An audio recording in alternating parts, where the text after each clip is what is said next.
नमस्कार, आपके साथ मैं हूं मीनाक्षी रजत और आप देख रहे हैं इंडिया डेली, जहां मैं आपको बताऊंगी 3 बजे की 3 बड़ी खबरों में आज क्या खास है। तो सबसे पहले आपको ये बता देती हूं कि सियासत से लेकर के सोशल मीडिया और युद्ध के मैदान तक आज हलचल रही है। उत्तर प्रदेश में मुख्यमंत्री योगी आदित्यनाथ ने अखिलेश यादव पर तीखा हमला बोला।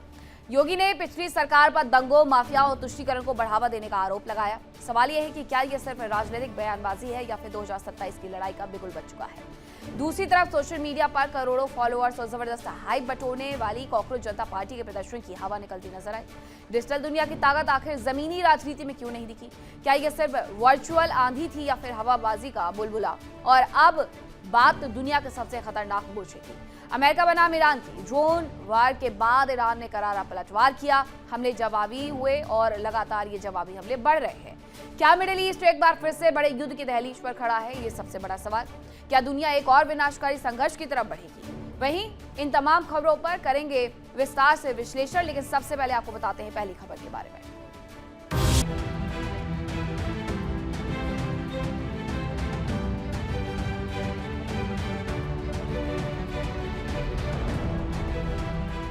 उत्तर प्रदेश के मुख्यमंत्री योगी आदित्यनाथ ने अखिलेश यादव पर जोरदार हमला बोला है। उन्होंने कहा है कि समाजवादी सरकार में दुर्गा पूजा में दंगे होते थे, पिछली सरकार माफियाओं को संरक्षण देती थी, अयोध्या में अब कोई रामद्रोही नहीं आ पाएगा। आज की सबसे बड़ी राजनीतिक जंग उत्तर प्रदेश की सियासत से सामने आई है, जहां मुख्यमंत्री योगी आदित्यनाथ ने समाजवादी पार्टी और अखिलेश यादव पर अब तक का सबसे तीखा और सीधा हमला बोला।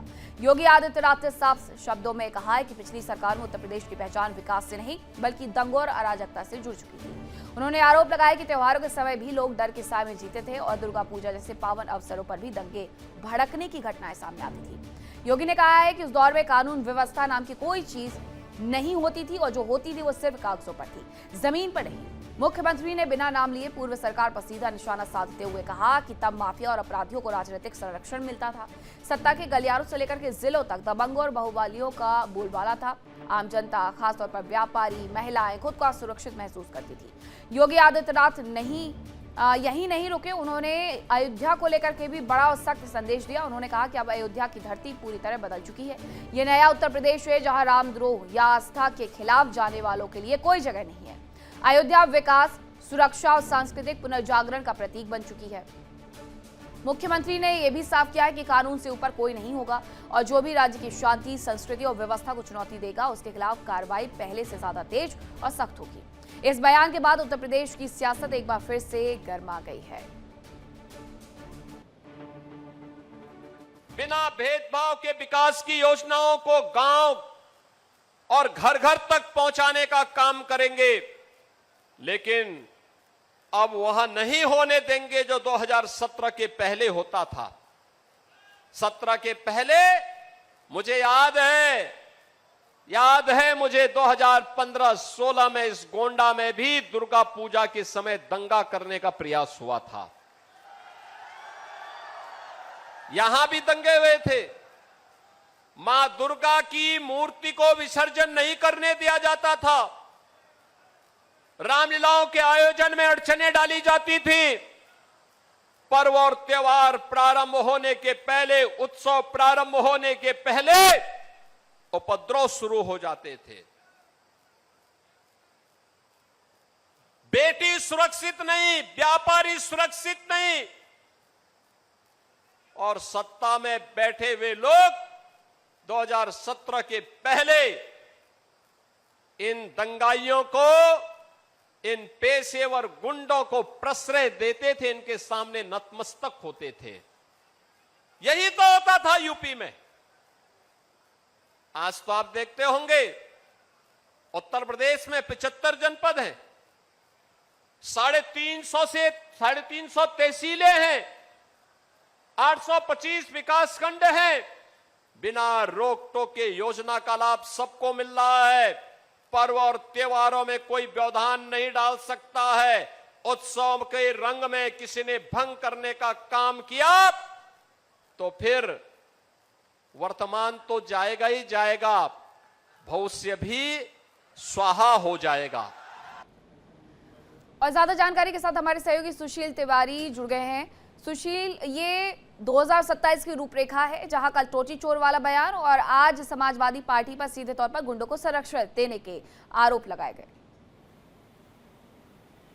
बिल्कुल मीनाक्षी, लोकसभा चुनाव में समाजवादी पार्टी का परफॉर्मेंस बहुत अच्छा रहा था और बीजेपी का परफॉर्मेंस बहुत खराब हो गया था। तो ऐसे में कहीं ना कहीं योगी जी समाजवादी पार्टी को पूरा एकदम निशाना बना रहे हैं और 17 से पहले की बात बता रहे हैं लोगों को ये समझाने का प्रयास कर रहे हैं कि 2017 से पहले कितना बदमाश कितने एक्टिव थे, गुंडे एक्टिव थे, माफिया एक्टिव थे, यहाँ तक कि धार्मिक पर्वों को नहीं होने देते थे। यहाँ तक कि गोंडा की बात की, गोंडा में उन्होंने कहा कि यहाँ पर दुर्गा पूजा नहीं होने दी थी, बाकायदे यहाँ पर जो विसर्जन था विसर्जन नहीं होने दे रहे थे। तो ऐसे में अब गुंडों की हिम्मत नहीं है, माफियाओं की हिम्मत नहीं है। तो एक उन्होंने जो कंपेयर किया 2017 से पहले का जो उत्तर प्रदेश है और 2017 के बाद का उत्तर प्रदेश, उसको कंपेयर कर रहे हैं योगी जी। कहीं ना कहीं ये बता रहे हैं कि इस बार बीजेपी को फिर से चुनिए।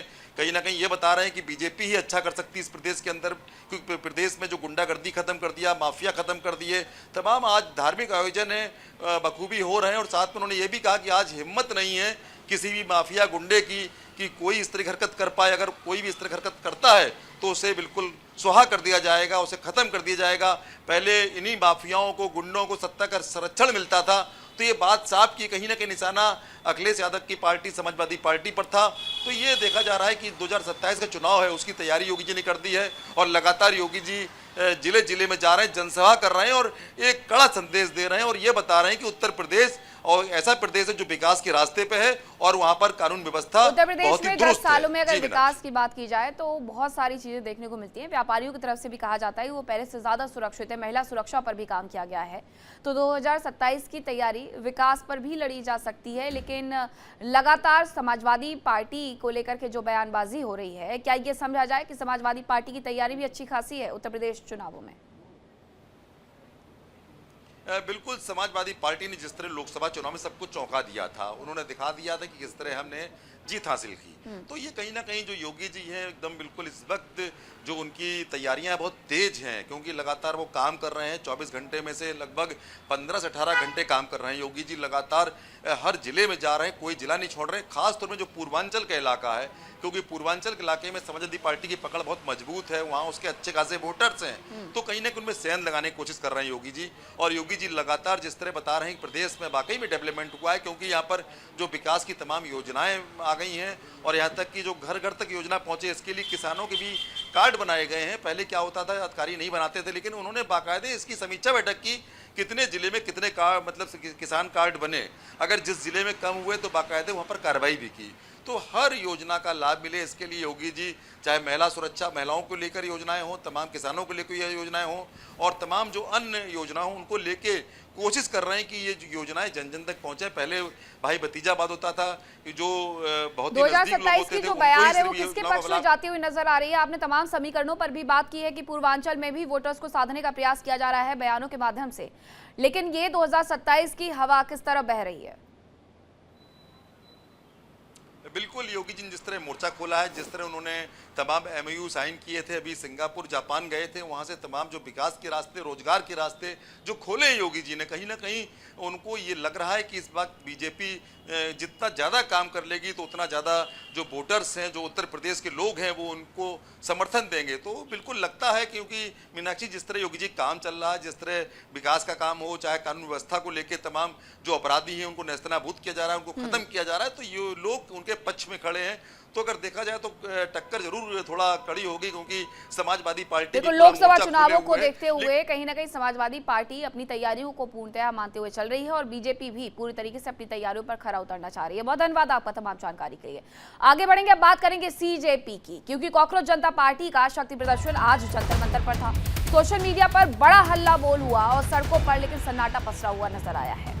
22 मिलियन फॉलोअर्स, इंस्टाग्राम पर ट्रेंडिंग हल्ला और दावा ऐसा कि मानो डिजिटल राजनीति का सबसे बड़ा तूफान यही हो। कॉकरोच जनता पार्टी नाम सुनते ही सोशल मीडिया पर मीम्स की बाढ़ आ गई, लेकिन सवाल यह है कि क्या यह सिर्फ इंस्टा की चमक है या जमीन पर भी कोई असली सियासी ताकत नजर आएगी? क्योंकि जिस पार्टी के फॉलोअर्स की गिनती करोड़ों में बताई जा रही है, उसी पार्टी का बड़ा प्रदर्शन अब सड़कों पर जब उतरा है तो नज़ारा कुछ और ही निकला। ढोल नगाड़े, नारेबाजी, कैमरे और हाइप तो पूरी थी, लेकिन ग्राउंड जीरो पर जो भीड़ दिखी उसने पूरी कहानी ही पलट दी। जहां सोशल मीडिया पर तूफान इसे बताया गया था, वहां हकीकत में प्रदर्शन हुआ तो ना कोई जनसैलाब था और ना ही कोई बहुत ज्यादा असर देखने को मिला, ना वो राजनीतिक ताकत जो ऑनलाइन दावों में दिखाई जा रही थी। अब सवाल यह है कि क्या 22 मिलियन फॉलोअर सिर्फ एक डिजिटल मिराज है या फिर ये नया दौर है जहां फॉलोअर्स तो हैं लेकिन फील्ड में फोर्स गायब है, क्योंकि राजनीति अब सिर्फ सड़क पर नहीं बल्कि स्क्रीन पर भी लड़ी जा रही है।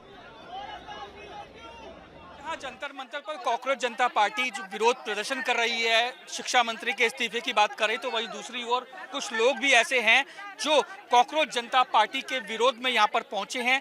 आप देखिए हिट लेके ये आए हैं। जो हम लोग घर में कॉकरोच को मारने के लिए हिट यूज करते हैं वो हिट ये यूज कर रहे हैं।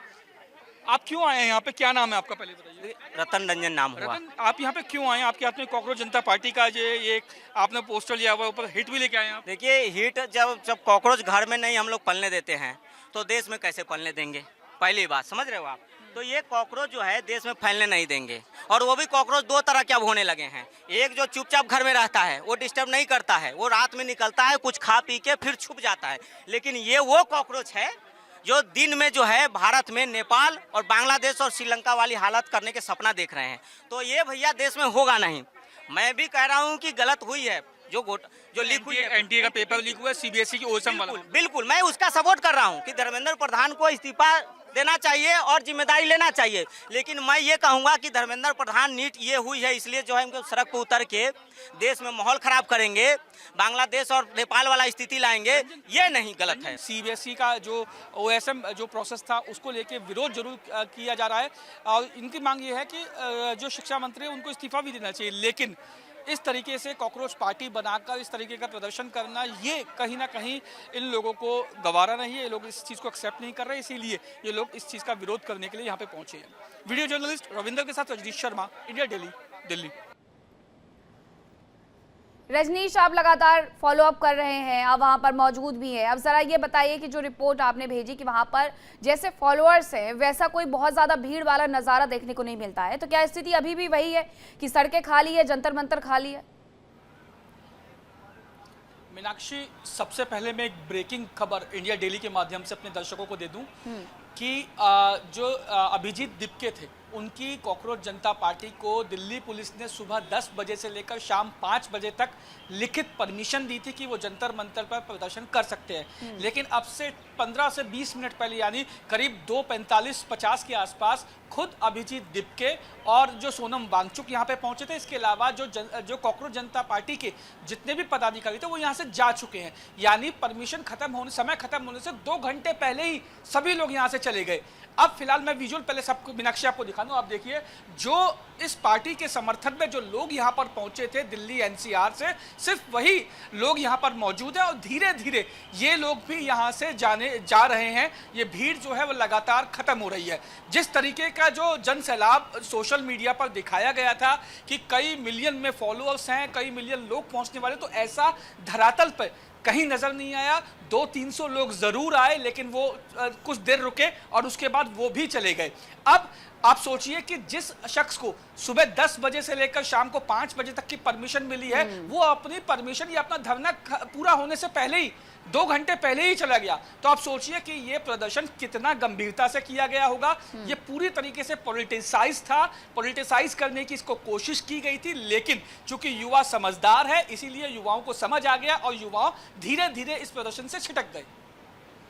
यानी कि जिन्हें परमिशन मिली जब वही गायब हो गए तो वहां पर लोगों को रुकने के लिए आखिरकार बचा है क्या? आपके पास आऊंगी, लेकिन इसी से जुड़ी हुई एक और खबर आपको बता देती हूँ। जंतर मंतर से बाहर निकल रहे हैं लोग, आंदोलन को छोड़ करके बाहर जा रहे हैं। शाम 5 बजे तक आंदोलन की अनुमति मिली थी, जैसा हमारे सहयोगी भी बता रहे थे रजनीश कि 5 बजे तक के लिए, 10 बजे से 5 बजे तक के लिए परमिशन मिली, लेकिन जो संयोजक थे, आयोजक थे, वो खुद ही बात से नदारद हो गए हैं। हाँ, कुछ तस्वीरें जरूर आई हैं जिसमें बड़ी संख्या में जनसैलाब उमड़ करके निकला है, लेकिन रजनीश बिल्कुल वही कह रहे हैं आप भी कि 22 मिलियन फॉलोअर्स और पहुंचे कुछ हजार भी नहीं। देखिए 1000 तो आप बहुत बड़ी बात बोल रहे हैं, 1000 तो पहुंचे भी नहीं, 1000 से बहुत कम संख्या में लोग यहां पर पहुंचे थे। लेकिन जिस तरीके से सोशल मीडिया पे, फेसबुक, इंस्टाग्राम, एक्स पर तमाम तरह के जो फॉलोअर्स, कई मिलियंस में 20-22 लाख मिलियंस फॉलोअर्स का दावा किया गया था और कहा गया था ये जो फॉलोअर्स हैं ये धरातल पर भी नजर आएंगे, लेकिन कहीं इस तरीके की जो स्थिति देखने को नहीं मिली। कुछ एक मैं जरूर कहता हूं, जब सुबह इस प्रदर्शन की शुरुआत हुई तो भीड़ अच्छी खासी इकट्ठी हुई थी, लेकिन वो भी 1000 से बहुत कम थी। लेकिन जैसे जैसे वक्त बीता एक तो गर्मी बढ़ी और दूसरा जब लोगों ने यहाँ पर देखा कि यहाँ पे शर्जील इमाम को लेके बातें की जा रही हैं, जेएनयू से कुछ लोग आइसा जो छात्र संगठन है लेफ्ट विंग के, वो यहाँ पर इस प्रदर्शन में शामिल हो गए, तो युवाओं को समझ आ गया कि ये सब चीजें उनके अधिकारों के लिए नहीं लड़ी जा रही बल्कि ये पॉलिटिसाइज किया जा रहा है, इसको पॉलिटिक्स की ओर जो है वो इस पूरे मामले को ले जाया जा रहा है। तो धीरे धीरे एक एक करके कुछ ग्रुप्स में जैसे जैसे युवा आए थे वैसे वैसे युवा अपने घर जाने लगे और धीरे धीरे जो प्रदर्शन की जो पूरी जो भीड़ थी वो धीरे धीरे खत्म होने लगी। मुझे लगता है इसी वजह से कि कुछ देर के बाद ये भीड़ बिल्कुल खत्म हो जाएगी तो इनकी छिछालेदार होगी, इसीलिए अभिजीत हैं और जो सोनम वांगचुक आए थे वो यहाँ से चले गए। आप देखिए सुबह बिल्कुल, क्योंकि 11 सवाल तो साढ़े पूछे 11 जाएंगे क्योंकि मंच पर जो लोग मौजूद हैं उन्हें लेकर के सोशल मीडिया पर, क्योंकि इसी सोशल मीडिया से ये पूरी लड़ाई शुरू हुई थी, तो उसी सोशल मीडिया पर ये बड़े दावे किए जा रहे हैं कि यहाँ पर छात्रों के रूप में, नेताओं के रूप में जो लोग मौजूद हैं वो खुद किसी न किसी पार्टी से पहले जुड़े रह चुके हैं। बहुत धन्यवाद आपका तमाम जानकारी के लिए। खबरों में आगे बढ़ेंगे, अब बात करेंगे अमेरिका की। अमेरिका की तरफ से बड़ा दावा किया गया है कि ईरान ने हॉर्मुज में 4 आत्मघाती ड्रोन भेजे हैं। अमेरिकी सेना ने सभी को मार गिराया है। यूएस का गोरखकेश्व पर यह स्ट्राइक देखने को मिली है। ये बताया जा रहा है कि गोरो के साथ साथ केश्व द्वीप पर भी एयर स्ट्राइक की गई है यूएस की तरफ से और ईरान ने हॉर्मुज में 4 आत्मघाती ड्रोन भेजे हैं। अमेरिकी सेना दावा कर रही है कि उसने सभी को मार गिराया है। ये सैटेलाइट तस्वीरें भी सामने आई हैं कि किस तरीके से उन ड्रोन को मार गिराया गया है। ये पूरा नजारा केश्व द्वीप और गोरख के आसपास का है, जहां पर पहले हमले किए गए अमेरिका की तरफ से और उसके बाद 4 ड्रोन भेजे गए थे हॉर्मुज में ईरान की तरफ से। लेकिन ईरान की तरफ से बड़ा दावा किया जा रहा है कि उसकी तरफ अमेरिका की तरफ से दरअसल बड़ा दावा किया जा रहा है कि ईरान ने जो ड्रोन भेजे थे उसे मार गिराया गया है। वहीं ईरान का करारा पलटवार देखने को मिला है। तेहरान ने बहरीन, कुवैत को दहला दिया है। खाड़ी में हाई अलर्ट है और लोगों से घरों में रहने की ही अपील की गई है। लगातार वहां पर कार्रवाई की जा रही है। सीज फायर की स्याही अभी सूखी भी नहीं है और पश्चिम एशिया एक बार फिर से बारूद के ढेर पर खड़ा है। युद्ध विराम के दावों के बीच में अमेरिका ने ईरान पर बड़ा सैन्य हमला कर दिया और इसके साथ ही पूरे क्षेत्र में तनाव चरम पर पहुंच गया। वाशिंगटन ने इसे अपनी सुरक्षा के लिए जरूरी कार्रवाई बताई, लेकिन तेहरान ने इसे खुली जंग की शुरुआत करार दिया है। अमेरिकी हमले के कुछ ही घंटों बाद ईरान ने भी जवाबी प्रहार करते हुए अमेरिकी सैन्य ठिकानों को निशाना बनाया। मिसाइलों और ड्रोन हमलों की खबरों ने पूरे खाड़ी क्षेत्र में अलर्ट बढ़ा दिया है। सवाल यह है कि जब दुनिया सीज फायर की उम्मीद कर रही थी तब अचानक गोलियों और मिसाइलों की आवाजें क्यों गूंजने लगी? क्या अमेरिका ने ईरान को नई चुनौती दी है? क्या तेहरान अब आर पार की लड़ाई की मूड में है? और सबसे बड़ा सवाल ये कि क्या यह संघर्ष अब सिर्फ अमेरिका और ईरान तक सीमित रहेगा या पूरा पश्चिम एशिया इसके जद में आता हुआ नजर आएगा? सीज फायर के बीच में ये नई टक्कर दुनिया की चिंताएं बढ़ा रहा है। हर राजधानी की नजर तेहरान और वाशिंगटन पर टिकी है क्योंकि एक गलत फैसला पूरे क्षेत्र को बड़े युद्ध की तरफ धकेल सकता है। रितु हमारे साथ न्यूज रूम से जुड़ गई है। रितु, लगातार वार पलटवार का दौर देखने को मिल रहा है। कहा जा रहा है कि सीज फायर है, लेकिन सीज फायर के बीच में ये टूटा हुआ सीज फायर क्या दोबारा से युद्ध भड़कने की चिंगारी की आग लेकर के निकला है? बिल्कुल, सीज फायर अब ऐसा लग रहा है बड़े प्रश्नों की घेरे में आ गया है क्योंकि सीज फायर नामक जो चीज़ थी उस पर बड़े सवाल इसलिए खड़े हो रहे हैं क्योंकि कहीं ना कहीं सीज फायर के बीच भी इस तरीके से वार पलटवार का दौर जारी है। अमेरिका लगातार हमले कर रहा है और इसके बदले में ईरान जो है पलटवार लगातार कर रहा है। अगर बात हम बहरीन की करें, कुवैत की करें, अलग अलग सैन्य ठिकानों की करें जहां पर इस वक्त ईरान जो है ताबड़तोड़ हमले कर रहा है। स्पष्ट रूप में आप देखेंगी तो मिडिल ईस्ट के हालात इस वक्त मीनाक्षी जो बनते हुए नजर आ रहे हैं वो कहीं ना कहीं उस विध्वंसक तस्वीर की ओर आगे अग्रसर हो रहे हैं जहां सिर्फ और सिर्फ तबाही का एक तरह से नमूना देखा जा सकता है। अगर आप इस तस्वीर को देखेंगी तो अमेरिकी सेना लगातार जो है कहर बरपाने की कोशिश ईरान पर कर रही है।